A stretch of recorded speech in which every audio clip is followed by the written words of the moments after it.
Padre que estás en los cielos, gracias porque tenemos la certeza de que estás con cada uno de nosotros en nuestros hogares.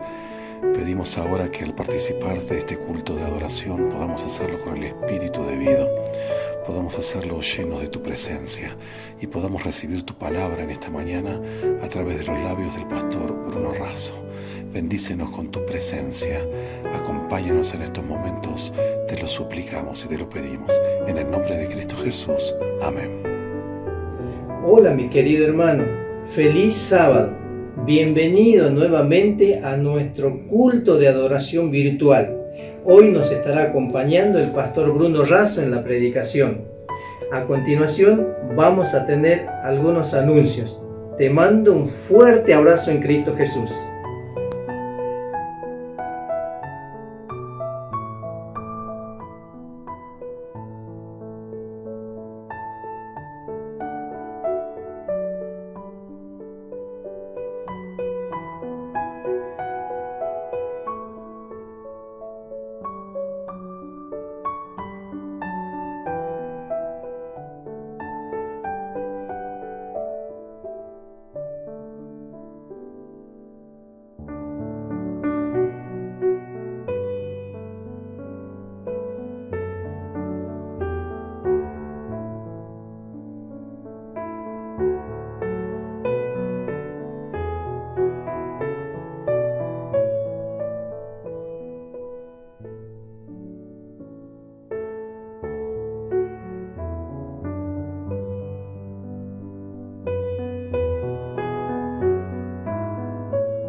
Probar y ver. Historia de hoy. Mi talento, mi ministerio. La Biblia está repleta de personas que dedicaron sus vidas a una tarea muy especial: conducir al pueblo de Dios. Recordamos a Noé, Abraham, Moisés, Josué, profetas y otros. Pero la historia no termina allí. La historia continúa en nuestros días cuando vemos profesores con sus clases, conduciendo al pueblo de Dios a través del estudio de la lección de la escuela sabatina. El trabajo continúa cuando vemos a nuestros hombres liderando a la juventud en los caminos del Señor. El trabajo continúa cuando vemos en acción a la fuerza de las mujeres, ocupando espacios tan significativos en la proclamación del Evangelio. El trabajo continúa cuando vemos a nuestros líderes, ancianos y pastores, dedicándole sus vidas a la misión de liderar, proclamar y salvar. Lo interesante es que no necesitamos ir muy lejos para encontrar a esas personas. Están muy cerca de nosotros. Ellas hacen de sus talentos su ministerio. Aquí en Campo Grande, Mato Grosso do Sul, existen muchas personas así, totalmente involucradas con la misión. Específicamente en la iglesia del barrio universitario, encontramos muchos ejemplos de hombres y mujeres dedicados a la obra misionaria. Para representar a ese grupo especial de personas, escogimos al joven Rubén Barros Godoy. Él fue prácticamente criado en esta iglesia y hoy es un incentivo para todos nosotros. Con disposición actúa en prácticamente todos los departamentos de la iglesia. Hoy, como primer anciano, él ejerce gran influencia sobre los hermanos. Esto ha contribuido para el crecimiento de la obra misionaria en su barrio, para un reavivamiento espiritual de los miembros, y así la iglesia se torna cada día más viva y más fervorosa. Las actividades son muy interesantes.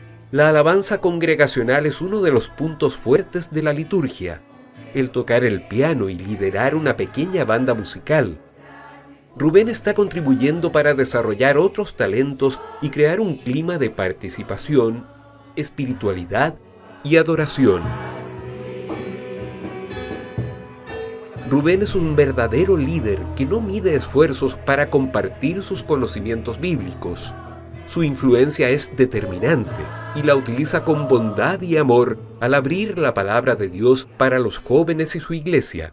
Es un apasionado por la enseñanza y creó una clase bíblica adaptada al programa Biblia Fácil los domingos en la noche, donde decenas de hermanos y visitantes tienen la oportunidad de estudiar la Biblia de una manera didáctica y atractiva. Muchas personas han tomado la decisión del bautismo a partir de esa clase bíblica.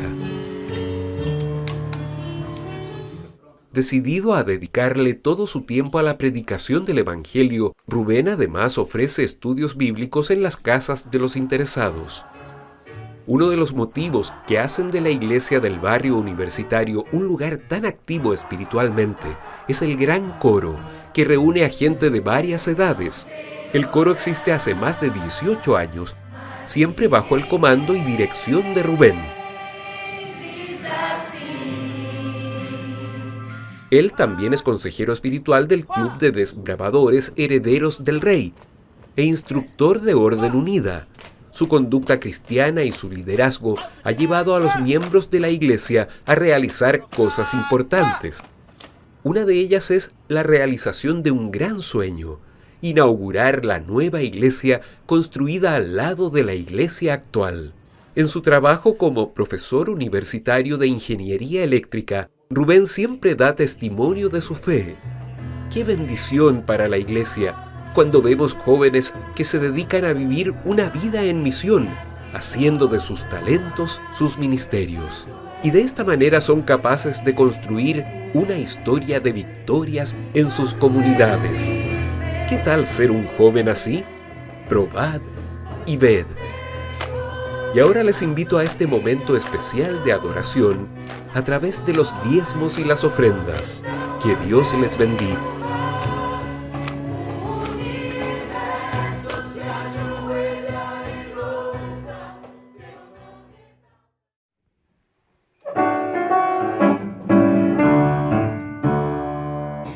Gozo es conocer a Cristo, permaneciendo fiel y listo, siempre andando en su senda. Gozo es el Señor.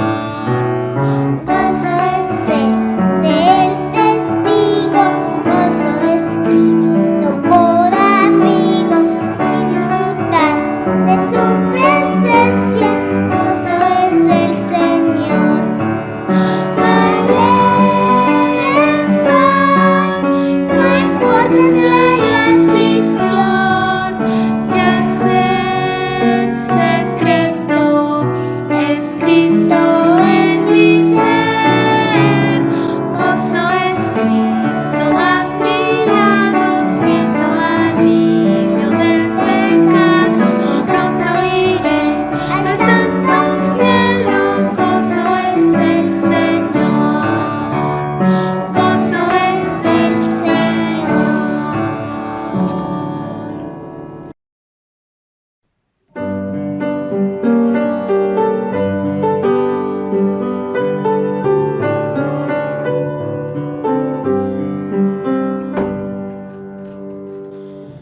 Yo espero la mañana del gran día sin igual,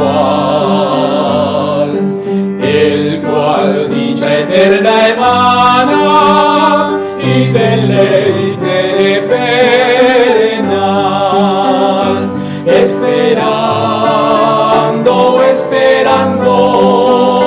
otra vida sin dolor y la grata bienvenida de Jesús mi amante Salvador.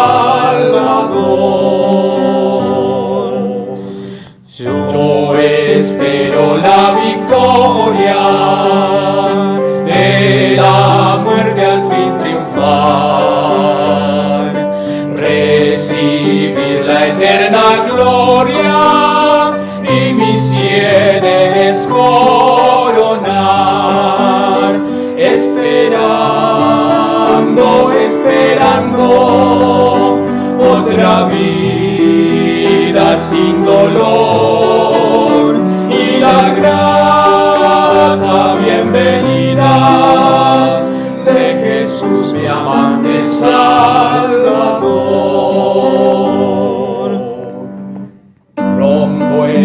quiero unir mi canto al triunfante y celestial y cambiar mi amargo llanto por el himno angelical, esperando otra vida sin dolor y la grata bienvenida de Jesús mi amante Salvador.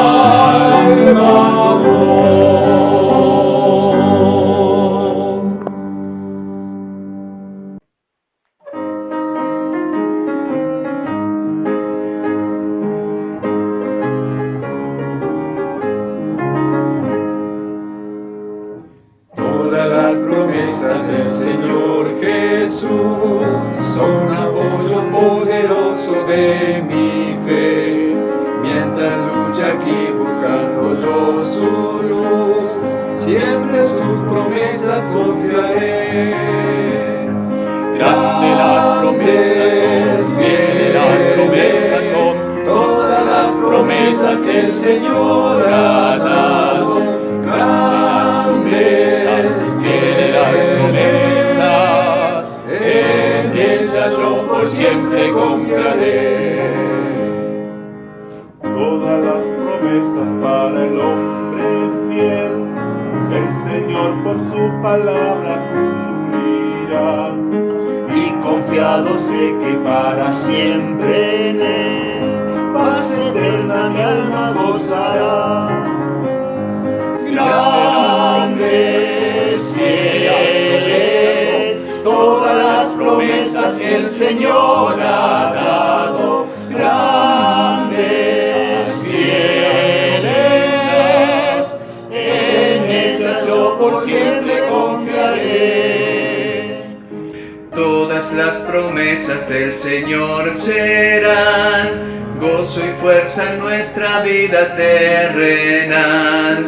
Ellas en la dura lid nos sostendrán y triunfar podremos sobre el mal. Grandes, fieles, todas las promesas que el Señor ha dado. Grandes, fieles, en ellas yo por siempre confiaré.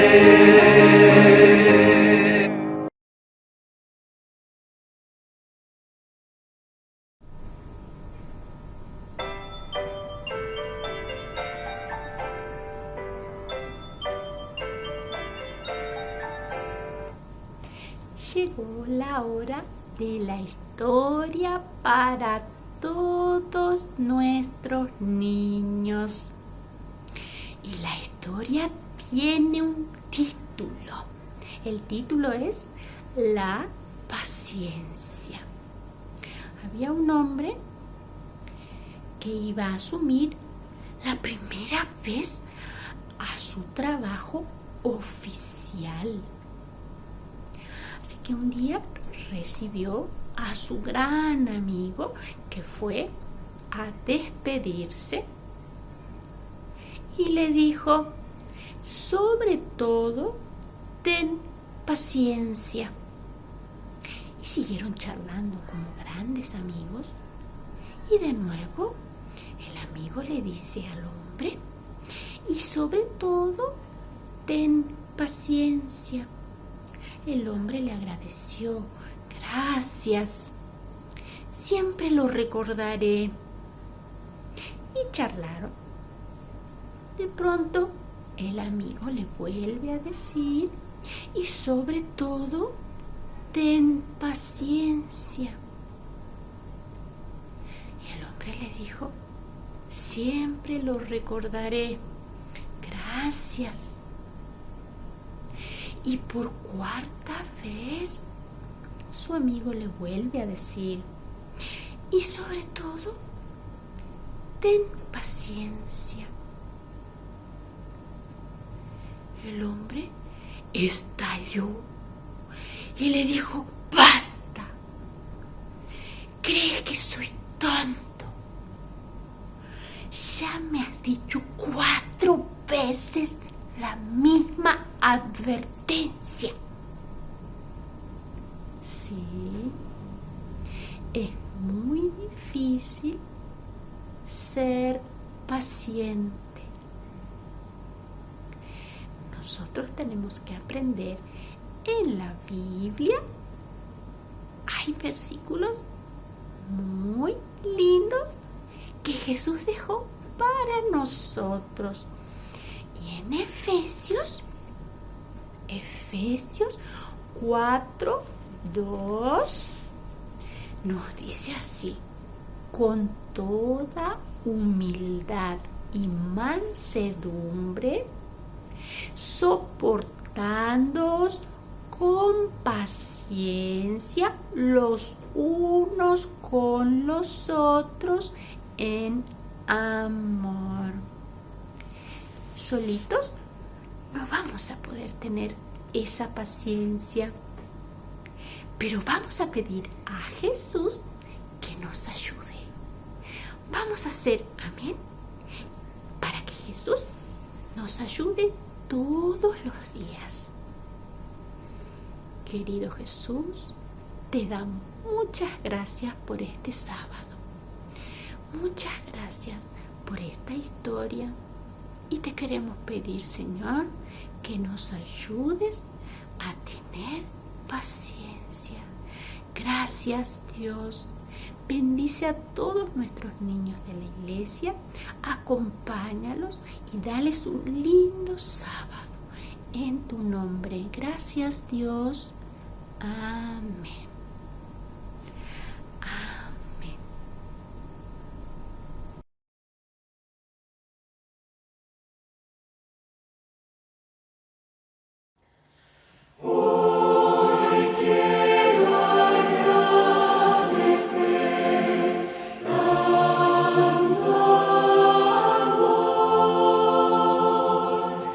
Quiero serte útil.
Nuevamente queremos saludar a todos los hermanos y amigos que están conectados en este momento y que juntos podamos recibir el abrazo del Señor, de bendición, de perdón, de fortaleza, también de motivación para vivir fielmente en estos tiempos tan especiales. Agradecemos a este coro con un mensaje tan pertinente, tan relevante, la seguridad de que Dios nos va a librar, ¿no? Porque vivimos tiempos angustiosos. Comentábamos minutos atrás que nunca habíamos imaginado pasar por una situación así. Y posiblemente algunas situaciones todavía sean más difíciles en el futuro. Y entonces uno se pregunta, porque siempre la inquietud invade el corazón humano en la desesperación, ¿no? ¿Y qué va a pasar con esto? ¿Y qué va a pasar con lo otro? Y queremos saber, siempre queremos saber, y cómo va a estar el clima, y cómo va a estar la economía, y cómo va a estar el trabajo, y cómo va a estar la salud, y cómo va a estar la vida. El ser humano siempre necesita tener un sentido certero de seguridad. Y el tema no es nuevo, siempre fue así. En los días de Jesús también la gente quería saber qué iba a ocurrir. Los mismos discípulos, ¿no? En San Mateo capítulo 24 aparecen allí preguntando ¿cuándo serán estas cosas y qué señales habrá del fin del mundo? Y en ese mismo capítulo de Mateo, Jesús levanta una pregunta mucho más importante que el cuándo, y la pregunta tiene que ver con el quién. ¿Quién es el siervo fiel y prudente que cuando el Señor venga lo va a encontrar haciendo lo que tiene que hacer? Vivimos en estos tiempos donde la dificultad, la crisis, lleva a las personas a rebelarse o a acercarse más a Dios. Es en esta situación de crisis donde se descubre lo mejor de las personas y también lo peor de las personas. Algunos abusándose de la necesidad y de los problemas, y solamente pensando de manera egoísta en cómo aprovechar la crisis para sí, otros haciendo cosas nuevas, diferentes, creativas, buscando cómo de todas maneras podemos ser relevantes, ser de ayuda y ser de bendición para los demás. Las crisis nos muestran lo peor de la persona y también lo mejor. La crisis puede debilitarnos o fortalecernos. La crisis muestra nuestra fragilidad, pero también puede llevarnos a reconocerlas, a admitirlas y en la dependencia del Señor a encontrar fuerzas y caminos diferentes. Pero hay un punto que tiene que ser central. Es en esta situación de crisis también donde algunos aprovechan a debilitar, a enfriarse en su fe. Algunos dicen, ¿será que cuando volvamos a la iglesia vamos a volver todos o algunos no van a volver? Y sin embargo otros aprovechan para fortalecer la fe, para entender, no, ya no puedo seguir navegando en dos aguas, ya no puedo vivir en la indiferencia, ya no puedo tener un cristianismo, una religión a medias, partida, superficial, de a ratos, de a momentos, solo del sábado por la mañana. Es hora de una entrega completa, es hora de una entrega definitiva. Hay quienes aprovechan esta situación también para criticar, para debilitar, para golpear, para acusar. Y hay otros que aprovechan esta situación para transmitir la fe, para reconsagrarse a Dios, para vivir una vida más fiel, para vivir una vida más comprometida. Y la pregunta que yo me hago y que quiero que reflexionemos y vamos a analizar una porción de la Biblia en esta mañana, en este mediodía, es en nuestro caso, vamos a hacerlo más personal todavía, en tu caso, en mi caso, esta situación, ¿cómo está siendo aprovechada? ¿Nos está llevando a qué? ¿Hacia lo peor, hacia lo mejor? ¿Hacia la debilidad, la frialdad, la indiferencia o hacia el compromiso, la fidelidad, la pasión, la misión? ¿Hacia dónde nos está llevando? cuando esta situación se alivie y vengan otras que sean más difíciles, ¿cómo vamos a salir de esta situación? ¿Nos vamos a sentir más débiles? ¿Nos vamos a sentir más fuertes? Cuando esta situación pase, ¿nos encontrará más espirituales, más fieles, más misioneros? Bueno, en realidad no tenemos que esperar a que pase, a que termine, es hoy, ahora. ¿Cómo estamos? ¿Estamos más fieles? ¿Estamos más comprometidos? A veces algunas personas dicen, bueno, tenemos que estudiar más las profecías, y yo creo que tenemos que estudiar más las profecías, pero mi pregunta es, ¿qué es lo que nosotros buscamos? ¿Saber más o vivir más lo que sabemos?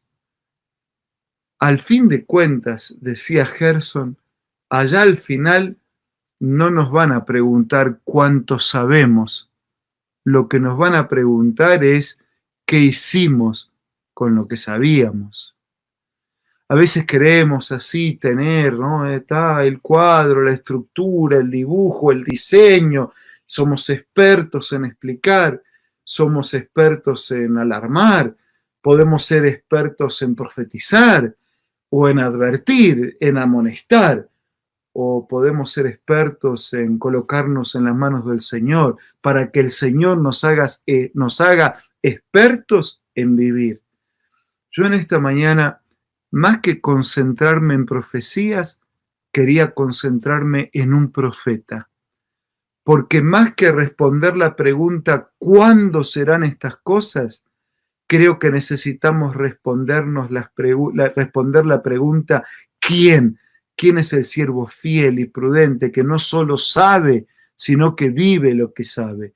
¿Quién es aquel que conoce para vivir, que conoce para compartir? Yo decía en la escuela sabática, no sé si estabas en ese momento, que tenemos que leer la Biblia para ser sabios, pero tenemos que creer en la Biblia para ser salvos, tenemos que practicar el mensaje de la Biblia para ser santos y tenemos que compartir el mensaje de la Biblia para que otros sean salvos. Por eso yo quería detenerme en esta mañana en la experiencia de Daniel. No tanto en las profecías de Daniel, que también tenemos que estudiar y también son importantes y también predicamos sobre ellas. Pero en esta mañana, en este tiempo abreviado de reflexión, yo quería detenerme en la vida, en la experiencia de Daniel, para detrás de la profecía ver al profeta, porque más que la profecía es el profeta el que predica, el que cree, el que proclama, el que vive, el que testifica. Y nosotros como hijos de Dios, como adventistas, más que enseñar una doctrina adventista, tenemos que mostrar esa doctrina bíblica adventista con nuestra vida. Por eso me pareció bueno tomar la vida de Daniel, dar una pasada rápida por sus capítulos y detenernos en por lo menos 7 características distintivas y esenciales de la vida del profeta Daniel. Tengo que comenzar recordando lo siguiente. Daniel fue tomado como cautivo junto con otros jóvenes promisorios que tenían por delante sus sueños, sus ideales, allá por el año 605 a.C., cuando Babilonia invade el reino de Judá y toma cautivos a varios, y entre ellos Daniel y sus 3 compañeros. Así que ustedes piensen en muchachos de unos 20, 24 años, que de repente sus sueños se ven quebrados, su libertad se ve quebrada, porque se transforman en prisioneros, en un ambiente extraño, en una cultura extraña, en una filosofía extraña, en una religión totalmente distinta. Y allí, antes de ser llamados a actuar como profeta, comienza a vivir de manera fiel la vida que vivían en su dependencia anterior del Señor antes de esa entrada a la cautividad. Así que yo quiero detenerme en algunos pasajes, y el primero está en Daniel capítulo 1, versículo 8. Un poco marca la esencia, ¿no? La filosofía, el lema de la vida de Daniel.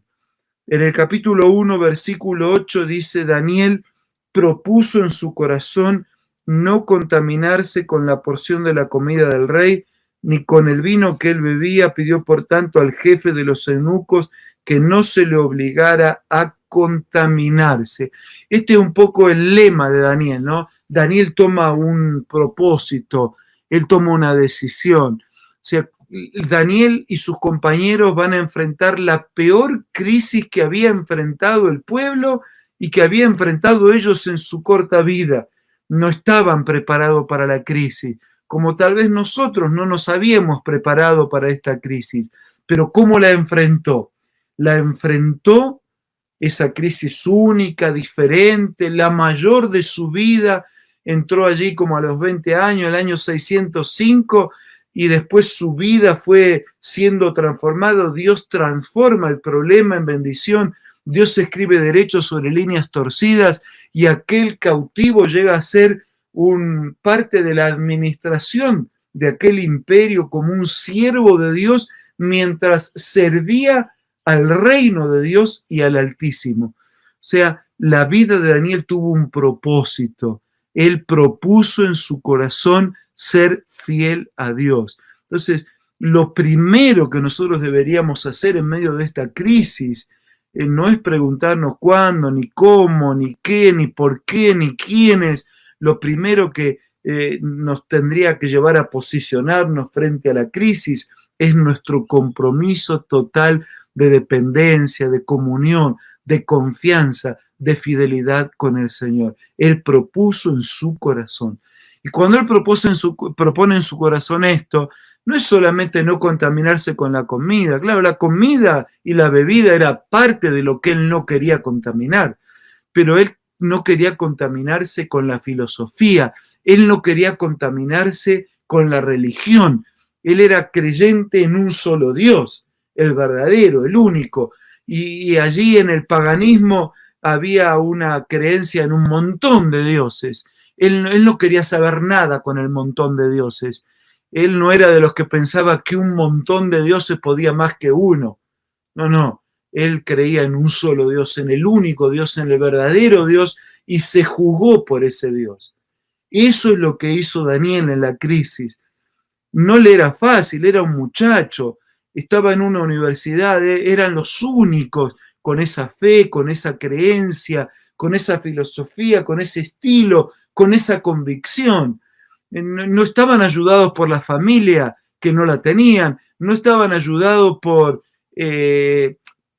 los hábitos, por el estilo de vida, por quienes querían patrocinar su vida, pero estaban ayudados, patrocinados por Dios, y por ese Dios se jugaron. Yo tengo anotado en mi Biblia, y si usted quiere puede hacerlo, y si no puede registrar los conceptos, la primer característica de Daniel como profeta, antes de ser profeta, fue su fidelidad.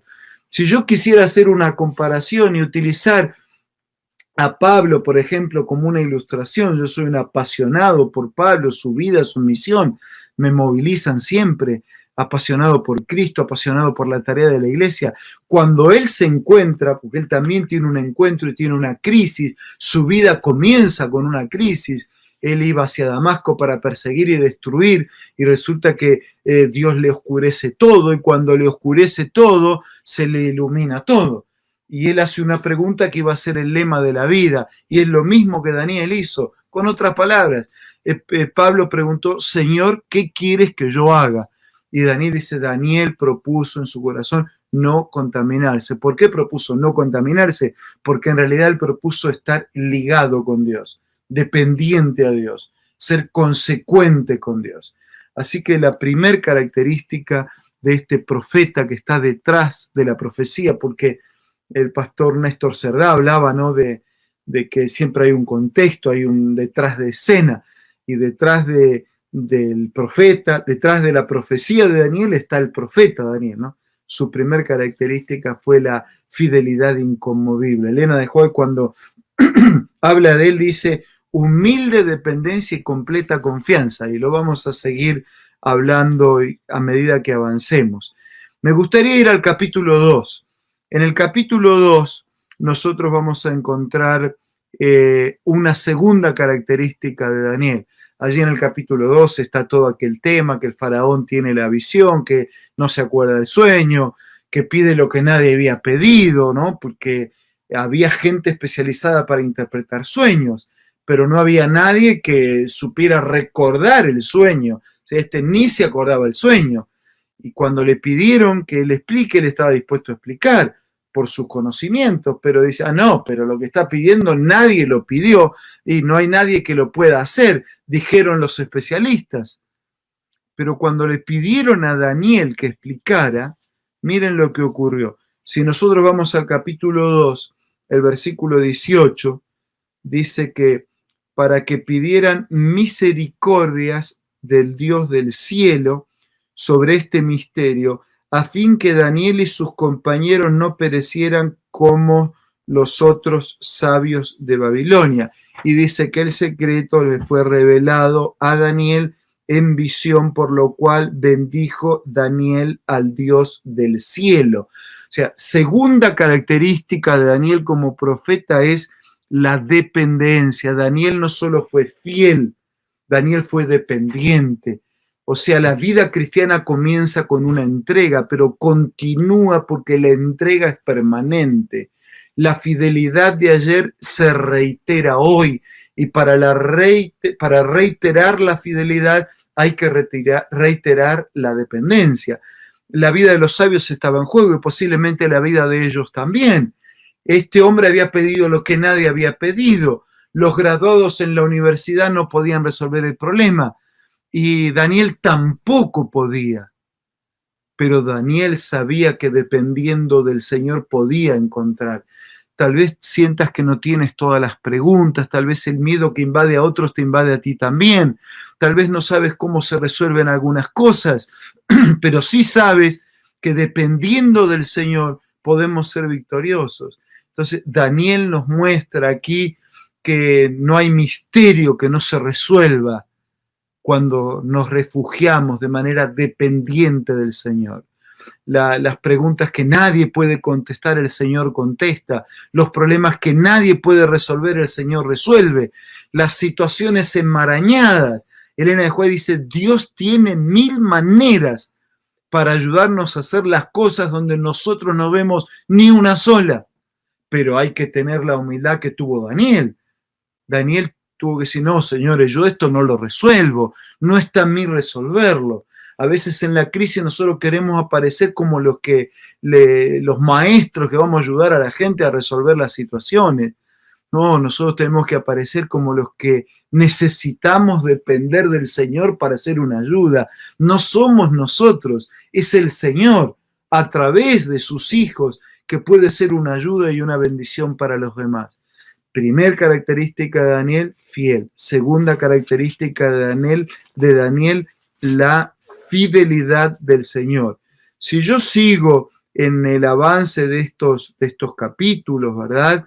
Y de estas características que ilustraban o que ilustran al libro de Daniel y especialmente a Daniel, porque me interesa ver a Daniel como profeta, me interesa que lo veamos por encima de la profecía. Así que nosotros vamos al capítulo 3 y en el capítulo 3 vamos a leer el versículo 17 y podemos también incorporar el versículo 18, pero de manera especial vamos a leer el 17. Dice, nuestro Dios a quien servimos puede librarnos del horno de fuego ardiente y de tu mano, Rey, nos librará. Y si no nos libra, nosotros igual no nos preocupan tus dioses, no vamos a servir a tus dioses, vamos a adorar la estatua no vamos a adorar la estatua que has levantado. Aquí están los 3 jóvenes, los amigos de Daniel, que Daniel posiblemente estaba de viaje, no estaba, pero ilustran estos 3 la misma actitud de Daniel, y es una actitud confiante a toda prueba, confiante a toda prueba.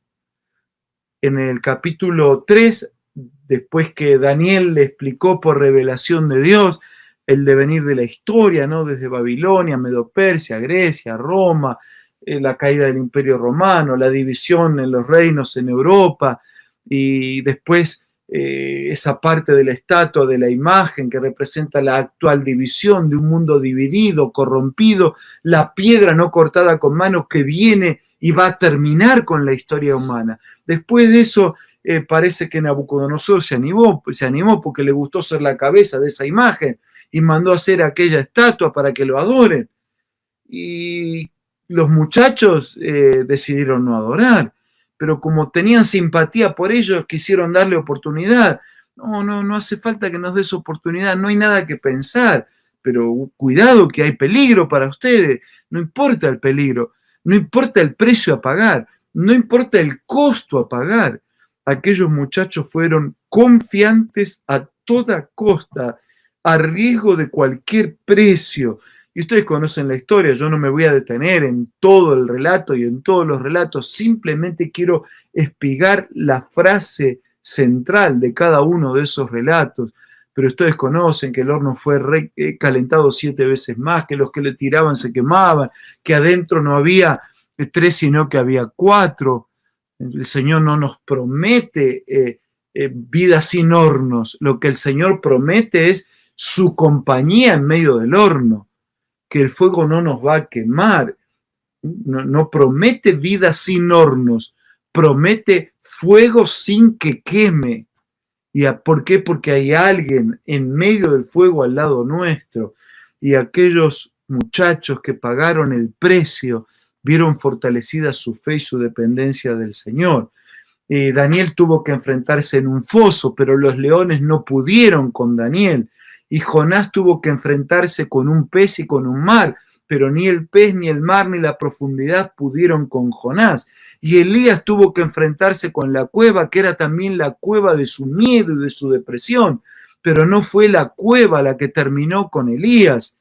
Y Pablo y Pedro tuvieron que enfrentarse con la cárcel, pero no fue eso. Queridos hermanos y amigos, no es el virus el que va a terminar con nosotros, es el secularismo.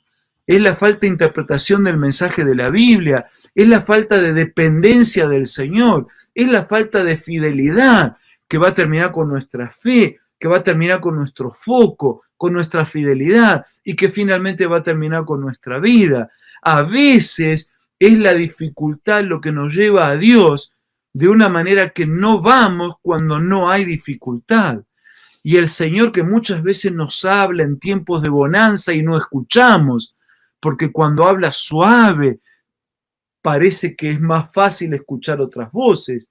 El Señor a veces permite que escuchemos su voz de manera más fuerte, más clara, más severa, más de advertencia, para que podamos reaccionar como quien tira un vaso de agua fría en el rostro para despabilarnos de nuestro sueño, para levantarnos. Querido, no tengas miedo al virus, no es la pandemia, no es la economía, no es la falta de trabajo la que va el mayor riesgo que enfrentamos.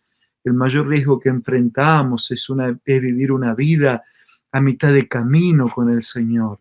El mayor riesgo que enfrentamos es vivir una vida vacía de confianza o semiconfiante o confiantes parcialmente, o no estar dispuestos a vivir íntegra, fiel y permanentemente dependiendo del Señor.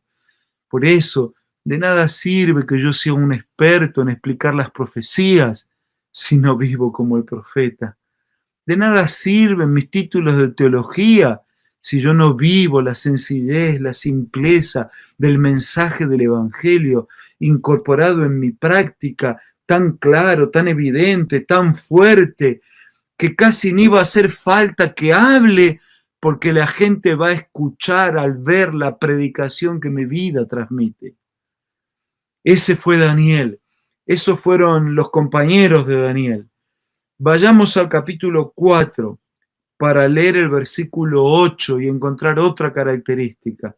Daniel capítulo 4, versículo 8. Dice, hasta que entró ante mí Daniel, cuyo nombre es Belsasar, como el nombre de mi Dios, y en quien mora el espíritu de los dioses santo. Miren este detalle, ¿no? él dice, conté delante de él el sueño diciendo, y comienza a explicar y testifica. Entonces yo resumo esta experiencia que aparece repetida varias veces, lo resumo con la palabra misionero. Pero déjenme contarles lo siguiente. Miren, Daniel, el nombre Daniel significa Dios es mi juez.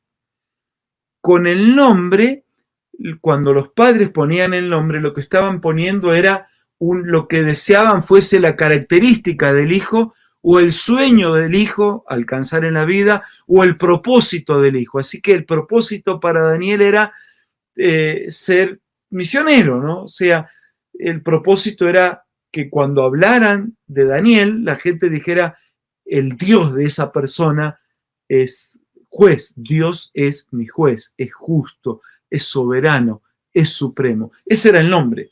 Pero cuando lo llevaron cautivo le cambiaron el nombre. Le cambiaron el nombre porque el nombre marcaba la identidad, el rumbo, ¿no? Y lo llamaron Belsasar. Daniel significaba Dios es mi juez, pero Belsasar significa Bel, el Dios Bel que proteja a mi rey. Así que le cambiaron el nombre, pero no pudieron cambiarle el corazón. No le cambiaron la esencia, no le cambiaron la filosofía. Lo podían llamar de cualquier cosa, pero él seguía siendo misionero, porque quien es fiel, porque quien es dependiente, porque quien es confiante, también es misionero. Entonces, él sigue siendo misionero, porque la misión es la razón de ser de su vida. ¿Por qué creen que Dios había permitido que Daniel vaya de cautivo? Porque se olvidó, porque se distrajo, porque lo castigó. Y a veces pensamos que cuando enfrentamos una crisis, una dificultad, un problema de escasez, de salud, de falta, Dios se olvidó, Dios nos castiga, algo habrás hecho. No, nada de eso pensó Daniel. Daniel pensó que Dios tenía un propósito y Dios permitió lo que permitió porque tenía un propósito para Daniel, para su pueblo y para nosotros, porque a través de la vida y de la enseñanza de Daniel iba a seguir predicando y proclamando hasta nuestros días el mensaje que nos lleva a prepararnos para el cielo y para la eternidad. Entonces, le pueden haber cambiado el nombre, le pueden haber cambiado la ciudad donde vive, le pueden haber tratado de meter ideas en la cabeza en la universidad, pero Daniel sigue siendo misionero, porque la esencia de la vida era ser misionero. Uso lo de Pablo como ilustración, igual que Pablo. Pueden cambiar el lugar, le pueden cambiar la ciudad, lo pueden poner preso, le pueden atar las manos, le pueden atar los pies, le pueden poner un soldado al lado, pero él va a seguir predicando, porque la esencia de la vida es la misión. La esencia de la vida es compartir la fe, como estudiamos en la lección de la escuela sabática. Y eso, hermanos queridos, no es solo para hacerle un bien al otro, es para hacerle un bien a nosotros. Porque cuando yo no comparto la fe, cuando no tengo un sentido de misión para mi vida, no solo no le hago bien al otro, tampoco me hago bien a mí, daño al otro y me daño a mí porque termina debilitando, enfriando mi fe. Daniel, el profeta que está detrás de las profecías, era un profeta misionero. Vamos unos capítulos más adelante para encontrar en el capítulo 5 y en el capítulo 6, pero me voy a detener en el capítulo 6, en el versículo 10. Ya en el capítulo 5, ¿no? Dice que Daniel testificaba, no solo era misionero, sino que testificaba. Y uno hasta podría decir que es similar el término. Misión, tengo un propósito en la vida. Testificar es certificar de lo que Dios ha hecho en nuestra vida. Miren, dice el capítulo 6, el versículo 10. Cuando Daniel supo que el edicto había sido firmado, entró en su casa, abiertas las ventanas de su habitación que daban a Jerusalén, se arrodillaba 3 veces al día, oraba y daba gracias delante de su Dios. O sea, cuando Daniel sabe que hay un edicto que no se puede orar, él va y ora. No va a dejar de orar. No va a dejar de orar. O sea, pueden no dejarme orar en la calle porque está prohibido, porque pusieron rejas, pero voy a orar en mi casa y voy a abrir las ventanas para que la gente lo vea. y voy a usar las redes para compartir la fe, para compartir la esperanza. No puedo ir al templo, pero puedo predicar a través, ¿no? Puedo utilizar las redes. Yo a veces quedo afligido por algunas cosas que podemos utilizar, contamos cosas y situaciones y críticas y nos golpeamos en lugar de utilizar ese espacio para llevar una luz, para llevar una fe, para llevar una esperanza, para llevar un mensaje de aliento, de apoyo, de fortaleza, de ayuda, de bendición. Él, cuando hay un edicto, no se puede orar, fue a la casa a orar. Nadie podía impedirle que en su privado orara. Y abre las ventanas para que vean que está orando. Él testifica, y testifica tanto que después le dicen el Dios a quien tú sirves. Así que aquí hay otra característica de Daniel, no solo como misionero, sino de Daniel como testigo. Voy a ir a un punto rápidamente que lo mencionamos en la lección, que aparece en Daniel 9 y en Daniel 10. Así que si nosotros vamos, por ejemplo, a Daniel capítulo 9, versículo 3, Daniel 9, versículo 3 dice así: volví mi rostro a Dios el Señor, buscándolo en oración y ruego, en ayuno, en ropas ásperas y cenizas. Y después continúa, ¿no? Dice, oré, hice confesión, eres grande, eres temible, guardas el pacto. Dice, hemos pecado, hemos cometido iniquidad, actuado impíamente, hemos sido rebelde, nos hemos apartado de los mandamientos, no hemos obedecido. Toda una actitud de arrepentimiento, de humillación, de reconocimiento. Pero ¿qué hace Daniel? Daniel mira para arriba. Daniel dice, volví mi rostro a Dios. Queridos hermanos, ese es el camino. Hay que mirar más para arriba y menos para abajo. Hay que mirar más para arriba y menos para la tierra. Hay que mirar más para arriba y menos para adentro. Tenemos que salir de nuestro egoísmo, tenemos que salir de mirar hacia el costado para criticar, lastimar y destruir. Tenemos que mirar hacia arriba para ser transformados por el Señor y para ser utilizados por Él y juntos con Él para hacer una bendición para los demás. Nadie puede interceder por otro si Él no está totalmente ligado al Señor. Yo puedo interceder, puedo ser de ayuda, y de hecho hay mucha gente que es de ayuda para el otro sin mirar para arriba, pero si quiero ser una ayuda pura, si quiero ser una ayuda permanente, si quiero ser una ayuda verdadera, si quiero ser una ayuda que trasciende, una ayuda eterna, hay que mirar para arriba, hay que mirar para arriba, hay que mirar que vivimos en un gran conflicto. Hay que mirar para arriba para admitir que el diablo tiene su experiencia, que el diablo tiene sus tretas. Hay que mirar para arriba para entender que el Señor es mi defensor y Él es mi ayudador, para que podamos enfrentar al diablo como acusador y como engañador. No es el acusador y el engañador el que va a terminar con tu vida si te aferras al defensor y al ayudador. Ese Señor que es también nuestro creador, que es nuestro redentor, es nuestro intercesor. Lo decíamos en la lección con el pastor Néstor, la salvación no se termina en la cruz. El sacrificio de Cristo en la cruz es único, no hace falta otro sacrificio, pero el Señor aplica ese sacrificio intercediendo, Él actúa.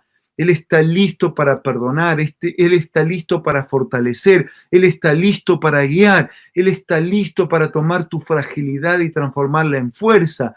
Tu vida es llena de culpa y de fracaso y transformarla en paz y victoriosa. Él está listo para transformar nuestra religión a medias en una religión definitiva, nuestra fe tibia en una fe cálida. Él está listo para transformar ahí ni muy ni tan en una experiencia definitiva. Hermanos queridos, si no es ahora que aprovechamos este momento, ¿cuándo va a ser? ¿Cuándo? No, vendrá otro momento más difícil. Mi momento es ahora, tu momento es ahora. ¿Cuándo vamos a decidir definitivamente vivir esa vida confiada, dependiente, fiel, misionera, que testifica, que se abraza al intercesor, que hace que el enemigo tiemble, que las fuerzas del mal huyan cuando te vean abrazados al Señor. Por favor, utilizando esta ilustración aquí, mira hacia arriba. Es el único lugar donde no equivocar el camino. No es mirando el camino como caminamos bien. La única manera de caminar bien esta tierra es mirando hacia arriba. Humanamente hablando, hay que estar atentos al camino. Necesitamos estar atentos de mirar hacia arriba, mirar al Señor, su poder, su promesa, su palabra. Es de arriba que viene su palabra, es de arriba que viene su mediación, es de arriba que viene su ayuda, es de arriba que va a volver el Señor. Ese mismo concepto de Dios como intercesor aparece en el capítulo 10, lo hemos visto en la escuela sabática. Aparece un detalle allí en el capítulo 10, versículo 2, que yo quiero leer.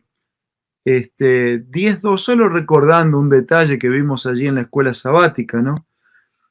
Daniel capítulo 2, 10, versículo 2, dice: en aquellos días yo, Daniel, estuve afligido por espacio de 3 semanas.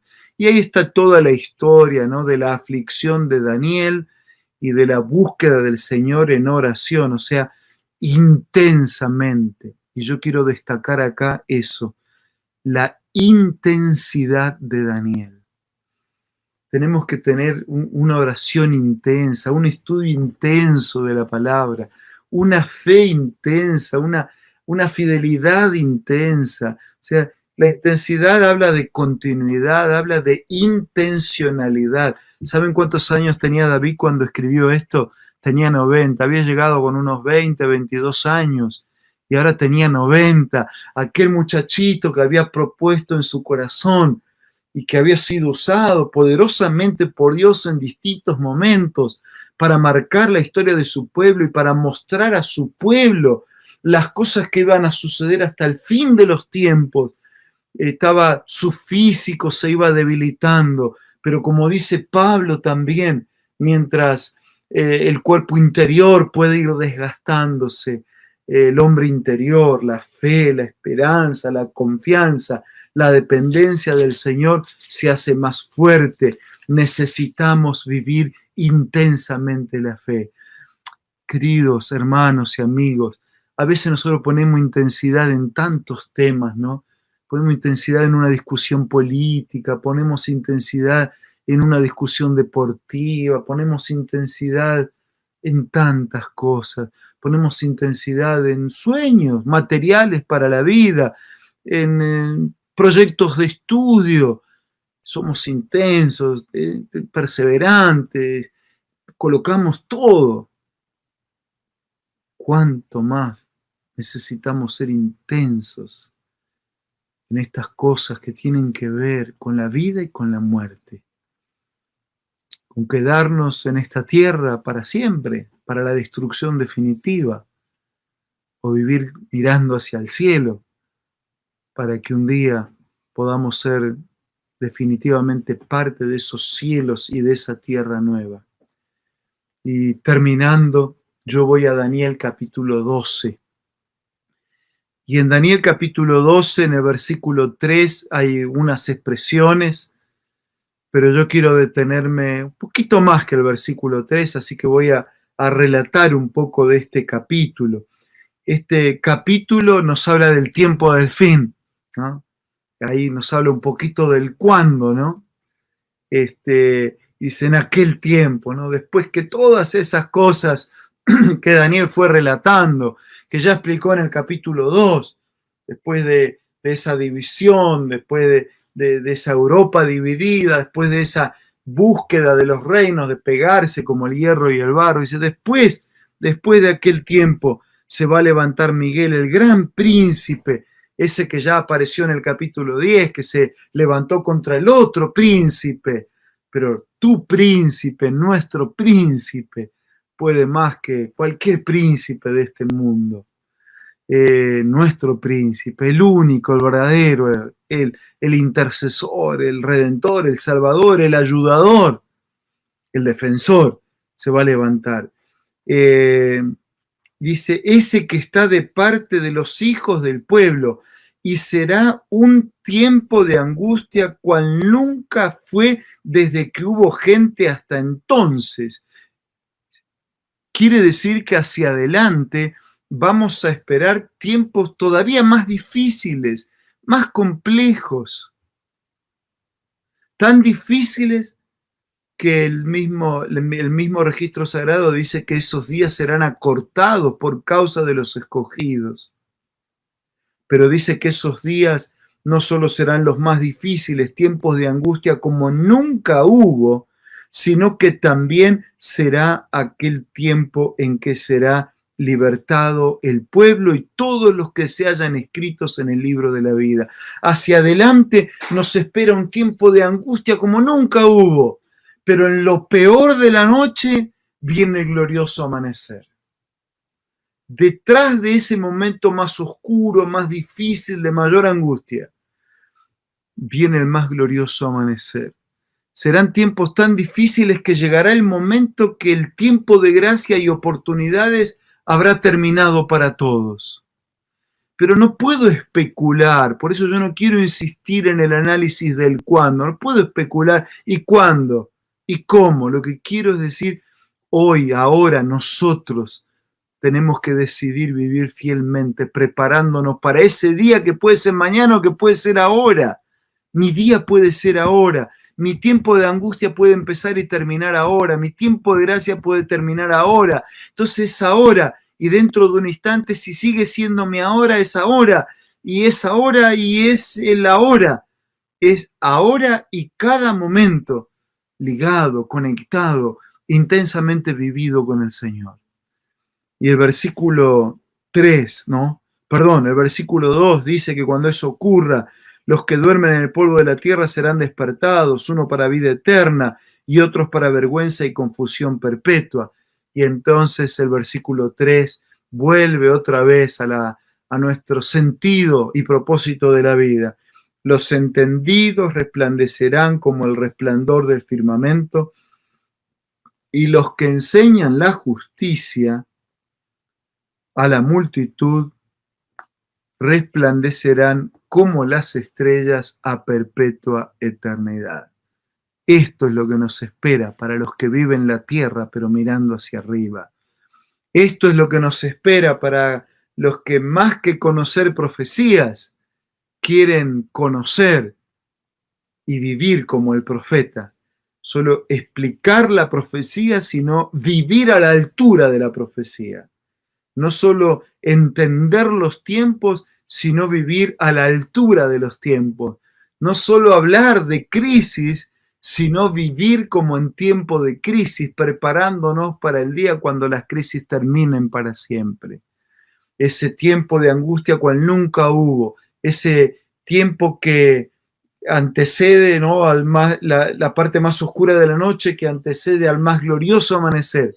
Ese tiempo cuando el Señor regrese, ese tiempo cuando aquellos amados que perdimos podemos reencontrarnos y abrazar a nuestra madre, a nuestro padre, a nuestro hermano, a nuestro amigo, ese reencuentro maravilloso para compartir la eternidad con el Señor, ese tiempo cuando los justos vivos serán transformados, ese día cuando el Señor regrese y el mal y el pecado, en esas dos instancias, en su segunda venida y después de 1000 años en su tercera venida, y el mal sea extirpado definitivamente.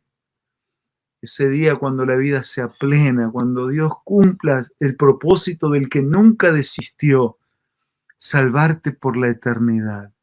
Elena de White cuenta que a veces cuando en sus visiones, de la cual ella después relataba la hermosura, la maravilla del cielo, cuando explicaba lo que Pablo dice a los corintios, cosas que ojo no vio ni oído yo, ni siquiera imaginamos son las que Dios ha preparado.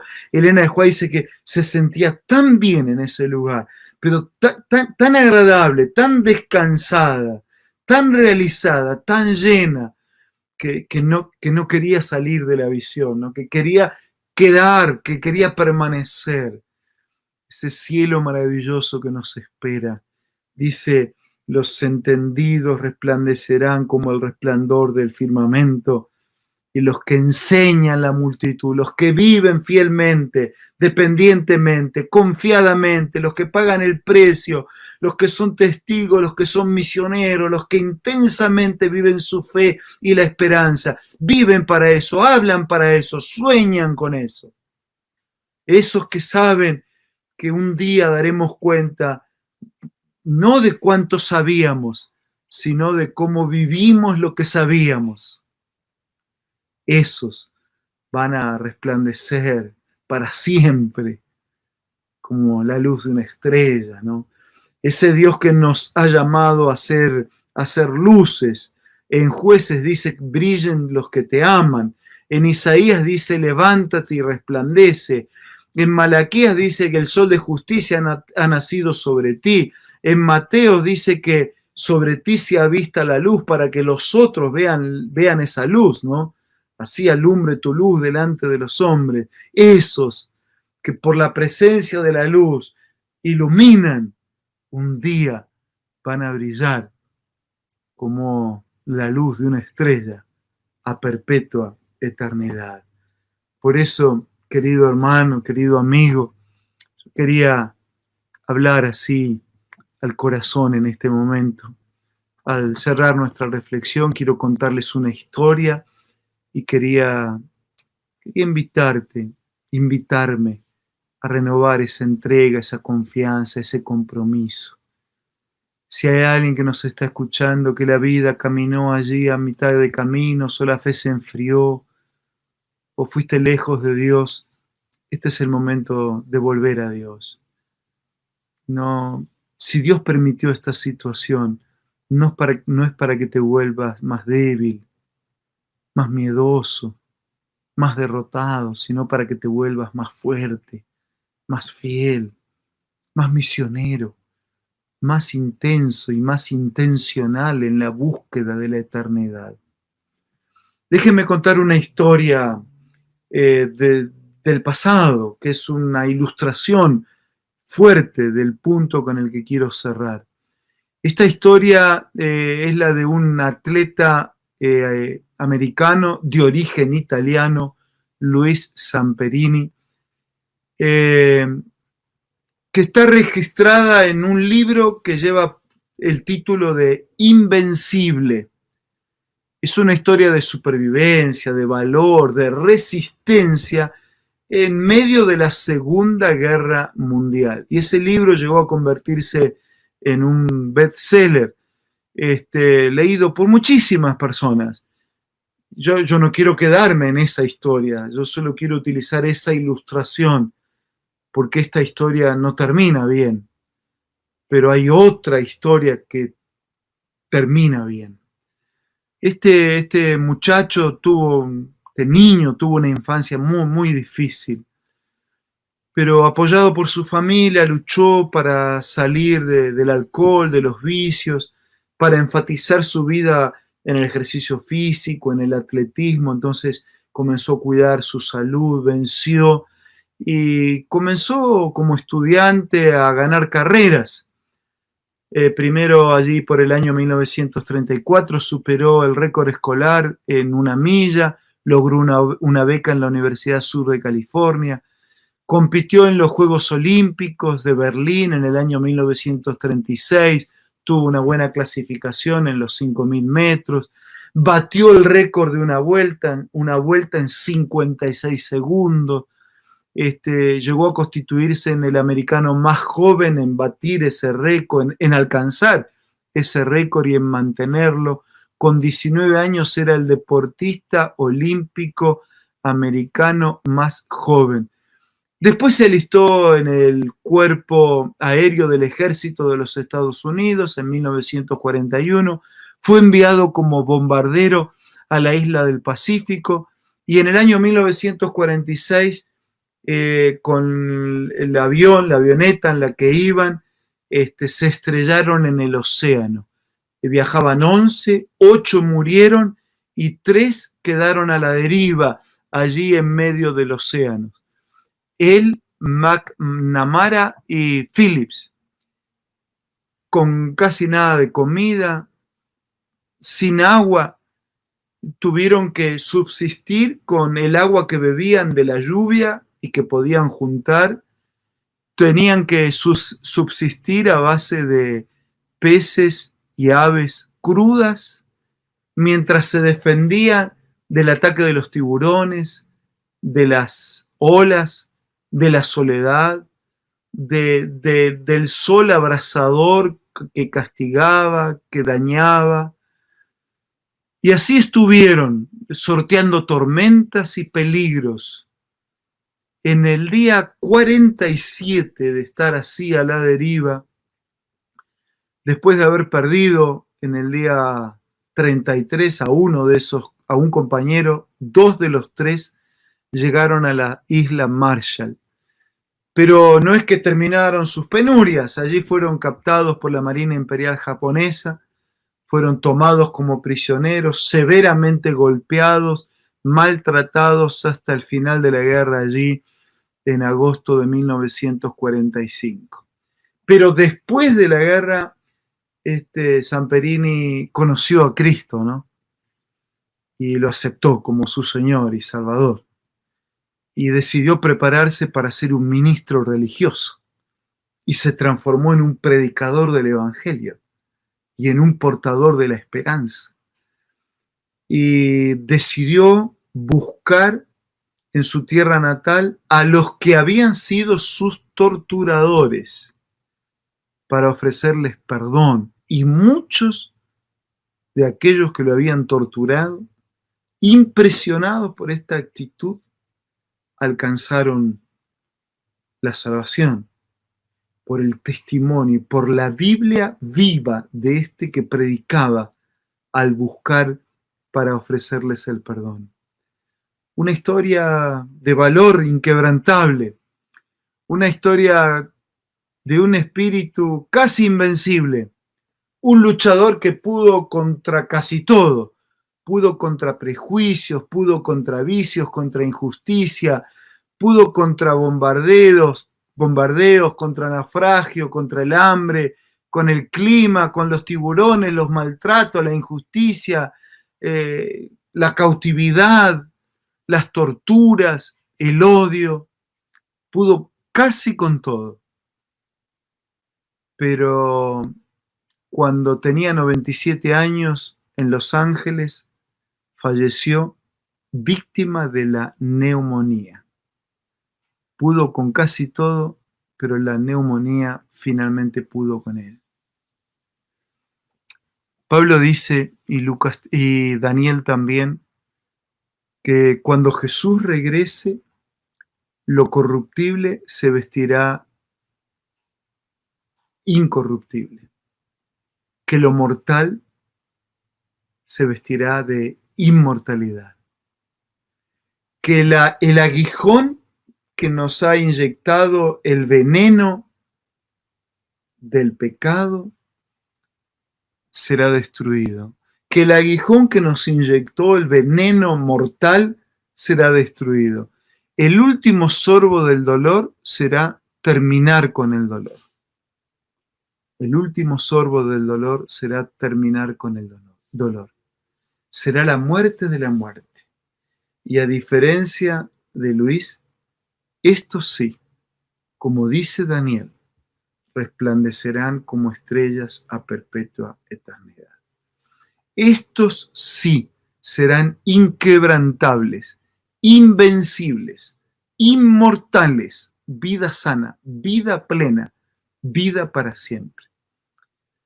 Querido hermano, no mires el tamaño de las olas, ni el tamaño de los tiburones, ni la velocidad del viento en medio de la tormenta. Mira hacia arriba. Nuestro Creador, nuestro Redentor, nuestro Salvador, nuestro Ayudador, nuestro Defensor, nuestro Intercesor. Mira hacia arriba. Mira hacia arriba para vivir diferente el día de hoy. Y mira hacia arriba para tener la esperanza de un día definitivo en el día de mañana. Mira hacia arriba para ser fiel, para ser dependiente, para pagar precio y ser confiante a todo costo, para ser testigo, para ser misionero, para ser intencional, para ser intenso. Mira hacia arriba, mira hacia arriba. Yo quiero orar por la iglesia, quiero orar por todos. Si hay algún amigo que nos está acompañando en este momento que todavía no está bautizado, me gustaría que este mirar para arriba signifique para ti la experiencia del bautismo. Allí hay un número, allí hay un chat. Puedes manifestar tu deseo, tu decisión. Es ahora. Si hay alguien que hace tiempo, ¿no?, conoce y ha estado ahí, entre que conoce y ya es tiempo de practicar lo que conocemos del Señor. Si hay alguien que dejó de practicar, ya es tiempo de volver a practicar. Y aquellos que aún practicantes necesitamos renovar nuestra entrega y nuestra fidelidad, este es el momento de hacer. Escribe en el chat, escribe el mensaje ahora o después al pastor o a tu amigo, a quien te invitó, a quien te contactó, a quien te hizo llegar a este momento, a este programa. No te quedes con haber repasado un poquito de la historia de la Biblia y compartido un momento junto con otros. Fue bueno compartir este momento, pero no nos conformemos con este momento. Si fue bueno, no nos conformemos. Hay un momento eterno. Hay un momento cada día en que el Hijo de Dios quiere compartirlo contigo. Dios te bendiga, Dios te sostenga, Dios utilice fuertemente tu vida para vivir como Daniel. Busquemos conocer más de las profecías, pero busquemos vivir más como los profetas, preparando nuestra vida y preparando la vida de otros para el cielo y para la eternidad. Me gustaría orar por todos ustedes, por todos nosotros, pidiendo la bendición de Dios. Vamos a orar. Padre nuestro que estás en los cielos, en este momento en el que reconsagramos nuestra confianza y nuestro compromiso de fidelidad contigo, con la esperanza y con tu regreso. En este momento que miramos hacia arriba, queremos tener tu asistencia, tu ayuda, tu perdón, tu gracia, tu poder para enfrentar la crisis, los miedos, los riesgos, los problemas, pero sobre todo para enfrentar el secularismo, la indiferencia, la debilidad, las tentaciones, para enfrentar nuestro caminar intermedio y vivir totalmente de tu lado. Si hay personas en el mundo secular que lograron vivir vidas determinadas, con esfuerzo, con perseverancia, superando obstáculos, ¿cuánto más nosotros si nos refugiamos totalmente en tu gracia, en tu poder, en tus promesas y en tu misericordia? Si hay un hermano triste, enfermo, afligido, si hay un hermano con lágrimas, si hay una hermana llorando, si hay un joven confundido, si hay alguien que tú conoces que necesita ser asistido de manera especial en este momento, asístelo.